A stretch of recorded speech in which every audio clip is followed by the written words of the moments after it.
പ്രതിപക്ഷം ഇക്കാര്യത്തിൽ എടുത്ത നിലപാട് കൃത്യമാണെന്ന് ഹൈക്കോടതി തന്നെ പറഞ്ഞിരിക്കുന്നു. ഇത് സർക്കാരിന് ഞങ്ങൾ പറഞ്ഞത് 10 മിനിറ്റ് കൊണ്ട് പരിഹരിക്കാവുന്ന വിഷയമാണ്.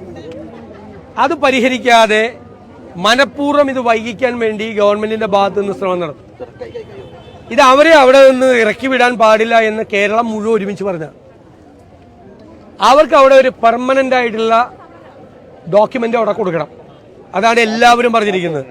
കേരളത്തിലെ ക്രൈസ്തവ സംഘടനകൾ മാത്രമല്ല, കേരളത്തിലെ മുസ്ലിം സംഘടനകൾ മുഴുവൻ പറഞ്ഞിട്ടുള്ളത്, കേരളത്തിലെ രാഷ്ട്രീയ പാർട്ടികളെല്ലാം പറഞ്ഞിട്ടുള്ളത് അവരെ അവിടെ നിന്ന് ഇറക്കി വിടരുതെന്നാണ്. നിയമപരമായ പിൻബലം ആ തീരുമാനത്തിലുണ്ട്.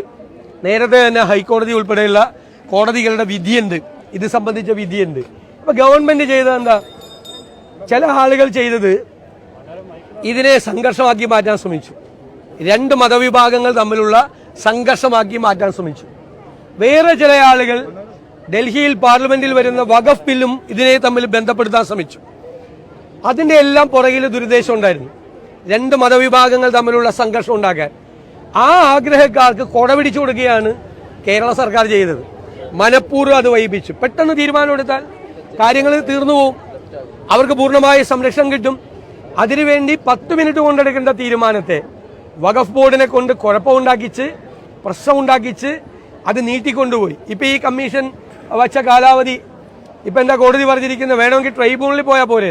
ഇപ്പൊ നിയമപരമായി ഒരു ആശയവിനിമയം നടത്താതെ എന്തിനാണ് സംസ്ഥാനത്തെ അഡ്വക്കേറ്റ് ജനറൽ ഉൾപ്പെടെ ഗവൺമെന്റ് പ്ലീഡർമാരും സർക്കാർ ഡൽഹിയിൽ നിന്ന് ലക്ഷക്കണക്കിന് രൂപ, കോടിക്കണക്കിന് രൂപ കൊണ്ടുവരുന്ന അഭിഭാഷകരുമില്ലേ, ആരോടും ആലോചിക്കാതെ ഒരു പൊളിറ്റിക്കൽ ഡിസിഷനാണ് എടുത്തത്. ആ തീരുമാനം തെറ്റാണ്. ഇനിയെങ്കിലും സർക്കാർ വേറെ തെറ്റായ വഴികൾക്ക് പോവാതെ എല്ലാവരും സമ്മതിച്ചിട്ടുള്ള ഒരു കാര്യം, അവിടെ താമസിക്കുന്ന ആളുകൾക്ക് ഒരു പെർമനന്റ് ടൈറ്റിൽ, സ്ഥിരമായ ഒരു ടൈറ്റിൽ, ഇനി യാതൊരുവിധ വ്യവഹാരങ്ങളും ഉണ്ടാകാത്ത തരത്തിൽ എല്ലാത്തിനും പരിഹാരമായിട്ടുള്ള ഒരു നടപടി ഗവൺമെന്റ് സ്വീകരിക്കണം. ഗവൺമെന്റ് കാണിച്ച കള്ളക്കളിയാണ് ഇപ്പോൾ കോടതി വിധിയിലൂടെ പുറത്തു വന്നിരിക്കുന്നത്.